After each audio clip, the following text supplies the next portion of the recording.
ఎండాకాలంలో జనరల్‌గా ఏమవుతుందంటే, మనం వాటర్ తక్కువగా తాగుతాం. తక్కువ తాగడం వల్ల బాడీ డీహైడ్రేట్ అవుతుంది. డీహైడ్రేట్ అవ్వడం వల్ల యూరినరీ పీహెచ్ అనేది చేంజ్ అవుతుంది. సో, దానివల్ల ఇన్ఫెక్షన్స్ పెరిగే ఛాన్సెస్ ఎక్కువగా ఉంటుంది. ఇట్స్ వెరీ ఇంపార్టెంట్ ఈ సమ్మర్‌లో మీరు ఇనఫ్ అమౌంట్ ఆఫ్ వాటర్ అంటే ఒక 2.5-3 లీటర్స్ ఆఫ్ వాటర్ కంపల్సరీ తీసుకోవాలి. అండ్ ఈ ఆయిల్ ఫుడ్స్ కానీ, ఎక్కువగా కారం ఉన్న ఫుడ్స్ కానీ అవాయిడ్ చేస్తే ఏంటంటే డీహైడ్రేట్ అయ్యే ఛాన్సెస్ చాలా వరకు తగ్గిపోతాయి.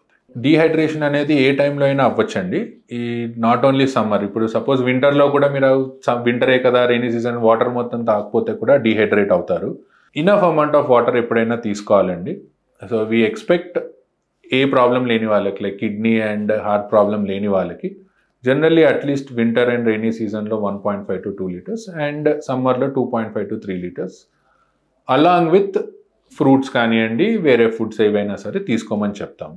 So, any season you should be hydrated well. మీకు ఒకవేళ యూటీఐస్ రావద్దు అనుకుంటే. మీరు తీసుకునే అదే మందులు, అదే నాణ్యమైన మందులు మెడ్ ప్లస్ బ్రాండ్స్ పై సగం ధరకే.